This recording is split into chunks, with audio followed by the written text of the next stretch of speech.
আসন্ন রমাদানে আমাদের 7টি করণীয়। 1 নাম্বার করণীয়, এই রমাদানকে আপনি কোরআনময় করে তুলুন। কোরআনময় করে তুলুন 2025-এর রমাদান। এই হচ্ছে আজকের প্রোগ্রামের স্লোগান। জোরে বলেন ঠিক কিনা? কোরআনময় করতে রাজি আছেন? কোরআন তেলাওয়াত করতে রাজি আছেন? আমার প্রিয় ভাইরা, ধীরস্থিরভাবে কোরআন তেলাওয়াত করুন, তাড়াহুড়ো করে নয়। আনাস রাদিয়াল্লাহু তাআলা আনহু বলতেন, রুব্বা কারি লিল কোরআন ওয়াল কোরআনু ইয়ালআনহু। কোরআনের অনেক কারি আছে যারা কোরআন পড়ে কিন্তু সওয়াব পায় না, বরং আল্লাহর কোরআন তার বিরুদ্ধে আল্লাহর দরবারে নালিশ করে, আল্লাহ লানত করতে থাকে। আমরা কি ওই রকম কোরআনের তেলাওয়াতকারী হতে চাই? না। ধীরস্থিরভাবে ওয়ারাত্তিলিল কোরআনা তারতিলা, তারতিলের সাথে পড়বেন। বিষ্ণু ইসা ইসলাম কানা ইয়ামুদ্দু সাওতাহু মাদ্দান, টেনে টেনে পড়তেন।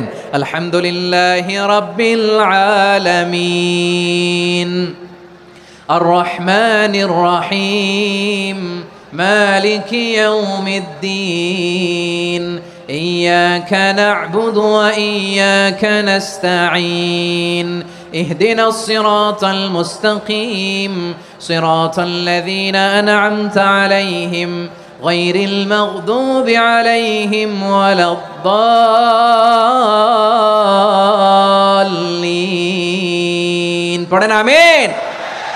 কানা ইয়ামুদ্দু সাওতাহু মাদ্দান, টেনে টেনে পড়তেন। ওয়া কানা ইউকাত্তিউ আয়াতাহু, ইউকাত্তিউ আয়াতান আয়াতান, প্রত্যেক আয়াত পড়ে পড়ে তিনি থামতেন। এভাবে কোরআন পড়তে হবে।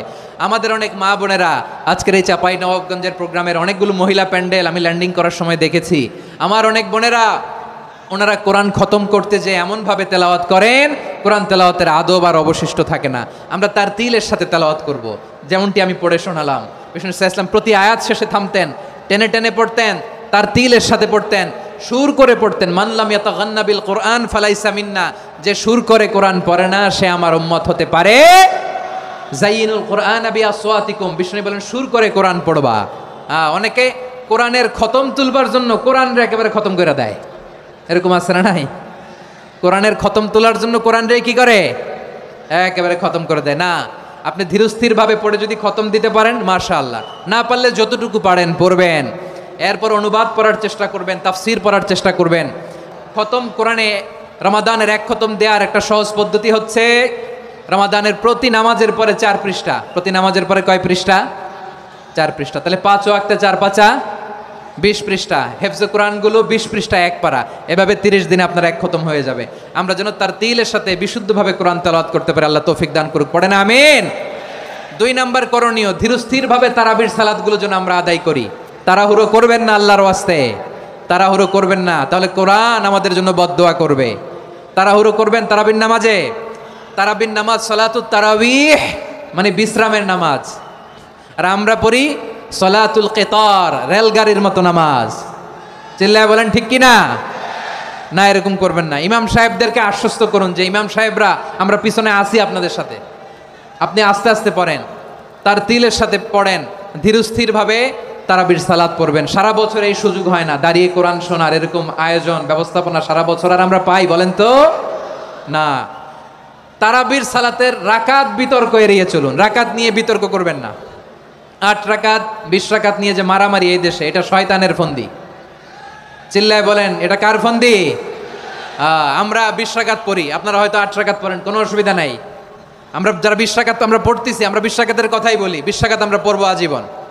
সৌদি আরবে মক্কা মদিনায় 20 রাকাত পড়ে, কোনো অসুবিধা নাই। অন্যান্য মসজিদগুলো 8 রাকাত পড়ে। এই নিয়ে এদের মধ্যে মারামারি আছে? হ্যাঁ। আর এই জন্য রাকাত বিতর্ক এড়িয়ে চলবেন। প্রিয় ভাইয়েরা, আপনার আমল আল্লাহর কাছে কবুল হবে সংখ্যার বিচারে না উত্তমতার বিচারে? বলেন তো, সংখ্যার বিচারে না উত্তমতার বিচারে? উত্তমতার বিচারে। কত চমৎকার ভাবে আপনি আল্লাহর সামনে দাঁড়াতে পারছেন এটা বিবেচ্য। রুকু সেজদাগুলো সুন্দরভাবে করবেন। রুকু থেকে সোজা হয়ে দাঁড়ানো ওয়াজিব, 2 সেজদার মাঝখানে সোজা হয়ে বসা ওয়াজিব। এই তা'দিলুল আরকান বাদ দিলে হানাফি মাযহাব মতে সৌ সেজদা দিতে হবে। অন্য মাযহাব মতে নামাজই হবে না, আপনার নামাজই হবে না। এই জন্য ধীরস্থিরভাবে তারাবির সালাত যেন আমরা আদায় করি। পারা যাবে তো ইনশাআল্লাহ? 3 নাম্বার, তাহাজ্জুদের সালাত আদায় করুন। বছরের অন্যান্য সময় উঠতে পারি না, অনেকে বলে হুজুর উঠতে পারি না, কিন্তু রমাদানে সাহারি খাওয়ার জন্য তো ওঠাই লাগে। কি বলেন? সাহারি খান আপনারা? হ্যাঁ, খান না? খান কে কে দেখি তো? মাশাআল্লাহ মাশাআল্লাহ। এই সুন্নত পালনের জন্য 1 নাম্বার মাশাআল্লাহ, ঠিক আছে, পালন করবেন। আল্লাহর হাবিব বলেন তাসাহারু ফা ইন্না ফিস সাহুরি বারাকা, তোমরা সাহারি খেও, কেননা সাহারির ভেতরে বরকত ঢুকায় দিয়েছে কে? একটা খেজুর, এক গ্লাস পানি খেলো সারা দিন আপনাকে তরতাজা রাখে কে? তো সাহারির জন্য যেহেতু উঠতেই হয়, সাহারি খাওয়ার আগে বা পরে 2 রাকাত 4 রাকাত তাহাজ্জুদ পড়া যাবে না? রব্বুল আলামিন বলেন ওয়ামিনাল লাইলি ফাতাহাজ্জাদ বিহি নাফিলাতান লাকা আসা আন ইয়াবআসাকা রাব্বুকা মাকামান মাহমুদা। ও নবী, রাতের কিছু অংশ সময় তাহাজ্জুদের সালাত আপনি আদায় করবেন, কারণ এই তাহাজ্জুদ হলো আপনার জন্য নাফিলাতাল লাক, অতিরিক্ত ফরজ। আপনাকে মাকামে মাহমুদে অধিষ্ঠিত করবে কে? এজন্য যারা সম্মানিত হতে চান, সম্মানের আসনে যেতে চান, তাদের জন্য তাহাজ্জুদ অবধারিত। আমরা রমজানে সাহারির আগে তাহাজ্জুদ পড়তে চাই কি চাই না? এই নামাজটারে আল্লাহ বড্ড ভালোবাসেন, কেন জানেন? কারণ গভীর ঘুমকে স্যাক্রিফাইস করে আমরা এই নামাজ পড়ি। ঘুমের আরবি জানা আছে কারো? ঘুমরে আরবিতে কি বলে? অনেকগুলো আরবি আছে। একটা আরবি হচ্ছে নআস, তন্দ্রা, তন্দ্রা, আমানাতান নআস কোরআনে এসেছে। আরেকটা আছে ঝিমুনি, ঝিমুনি, এইভাবে ঝিমুনি আসে ঘুমের আগে, এটারে বলে সিনা। এটারে কি বলে? সিনা। স্বাভাবিক ঘুমকে আরবিতে বলে নাউম। স্বাভাবিক ঘুমকে কি বলে? এই সিনা আর নাউমকে আল্লাহ এক আয়াতে এনেছেন, লা তাখুযুহু সিনাতু ওয়ালা নাউম। আল্লাহর তন্দ্রা নাই, ঘুম নাই, ঘুমের আগে যে তন্দ্রা আছে ওইটাও নাই। তাহলে নআস, সিনা, নাউম পেলাম। আরেকটা ঘুমের আরবি হচ্ছে হুজুদ। চাঁপাইনবাবগঞ্জ আওয়াজ করে বলেন, আরেকটা ঘুমের আরবি কি? হুজুদ। এটা মাঝরাতের ঘুম, শেষ রাতের ঘুম, যেই ঘুমটা বড্ড মজা লাগে। কাঁথা টেনে টেনে, ব্ল্যাঙ্কেট টেনে টেনে আরেকটু ঘুমাইতে মন চায়, আরেকটু, আর 1 মিনিট, আর 2 মিনিট, এরকম একটা মজার ঘুম শেষ রাতে আছে না নাই? এই শেষ রাতের ঘুম, এই হুজুদের ঘুমকে স্যাক্রিফাইস করে যেই সালাত পড়া হয়, ওই সালাতের আরবি নাম হচ্ছে সলাতুল হুজুদ বা সলাতুত তাহাজ্জুদ। চিল্লায় বলেন আল্লাহু আকবার। এজন্য আল্লাহ তাআলা এই তাহাজ্জুদের সালাতকে এত পছন্দ করেন। পড়বেন তো রমাদানে। 4 নম্বরে মুক্ত হস্তে দান করুন, মুক্ত হস্তে দান করুন। ওয়ামা আতাইতুম মিন যাকাতিন তুরিদুনা ওয়াজহাল্লাহি ফাউলাইকা হুমুল মুদঈফুন। তোমরা মনে করো না যাকাত দিলে তোমাদের সম্পদ কমে যায়, এটা ভেবো না, বরং তোমরা আল্লাহর খুশির জন্য যে যাকাত দাও, তারপরে তোমার যে সম্পদ থাকে ওই সম্পদের মধ্যে প্রবৃদ্ধি দান করে কে? আপনি মনে করছেন দিলে কমে? চাঁপাইনবাবগঞ্জের ভাইয়ের আওয়াজ করে বলেন, দান করলে কি সম্পদ কমে নাকি বাড়ে? আওয়াজ করে বলেন, কমে না বাড়ে? বাড়ে। যেটা দান করেন, কামাসালি হাব্বা আম্বাতাত সাবআ সানাবিলা ফি কুল্লি সুম্বুলাতিন মিয়াতি হাব্বা। 1 টাকা দান করলে এটা চারা বীজের মতো, রূপে দিলে 7টা শীষ, প্রতি শীষে হয় 100 শস্য দানা। আল্লাহ যারে চায় এরকম বাড়ায় দেয়, প্রবৃদ্ধি দেয়। সুবহানাল্লাহ। এজন্য মুক্ত হস্তে দান করতে রাজি আছেন? আগে আগে যাকাত ক্যালকুলেট করে রাখেন। আপনার যাকাত বর্ষ যদি পরেও হয়, দেরি করেও হয়, ধরেন যে প্রতি বছর মুহররমে দেন, আপনি আগে দিতে পারবেন। যাকাত অগ্রিম আদায় করা যায়। সুবহানাল্লাহ বলেন।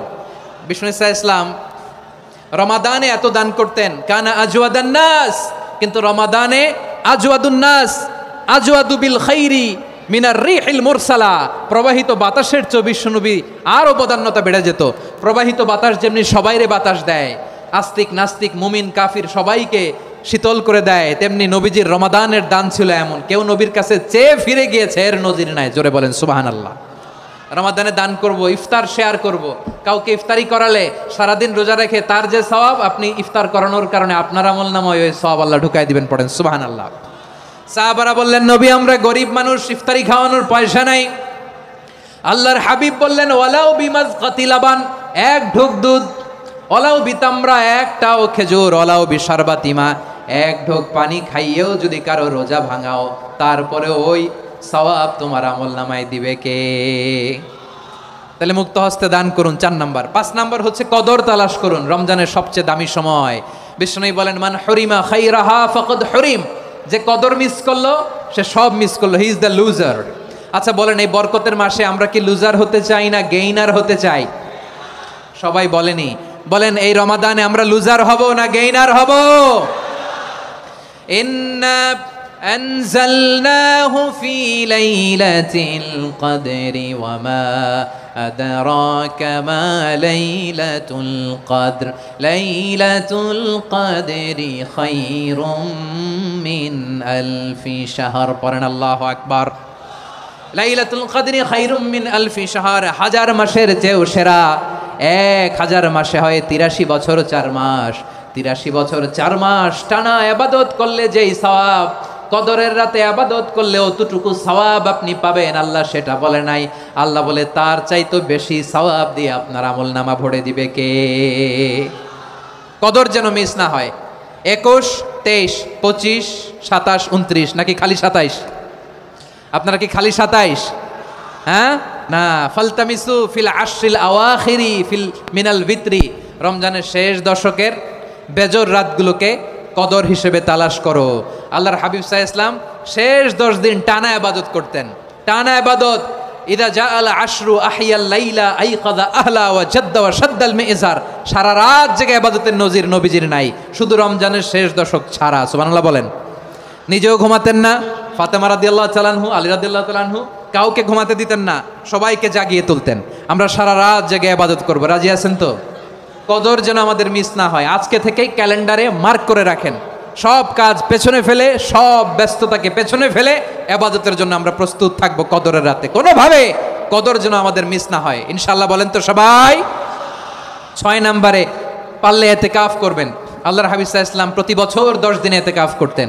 যে বছর ইন্তেকাল করবেন সে বছর 20 দিন ইতিকাফ করেছেন। আপনি বলবেন হুজুর ইতিকাফ না করলে সমস্যা কি?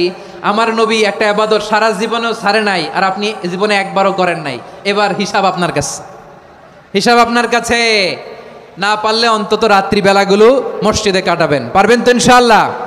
সব শেষে শিশু এবং নারীদের ব্যাপারে বিশেষ খেয়াল রাখবেন। শিশুদের রমাদানের ব্যাপারে উৎসাহ দেন, তাদের প্রস্তুতি নেওয়ান, তাদেরকে রোজা রাখতে দিবেন। আমার ভাইয়েরা এবং বোনেরা, পর্দার আড়ালে মায়েদেরকে বলবো, চাপাই নবাবগঞ্জের মায়েরা, 1 দিন 2 দিন না খেয়ে থাকলে আপনার ছেলে মেয়ে মারা যাবে না, ঠিক কিনা বলেন?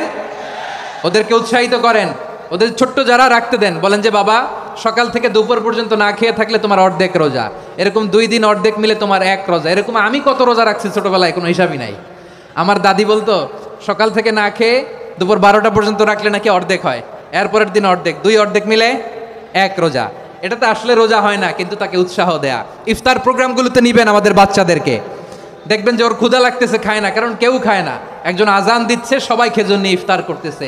এই দৃশ্য, এই ট্র্যাডিশন, এই ইবাদত, এই তারবিয়া ওর আগামীর জীবনটাকে সুন্দর করবে। চিল্লায়া বলেন ঠিক কি না? এভাবে আগামীর প্রজন্মকে আমাদের গড়তে হবে। শিশুদের রোজার ব্যাপারে প্রস্তুতি নিন, উৎসাহ দিন। আর নারীদেরকে কষ্ট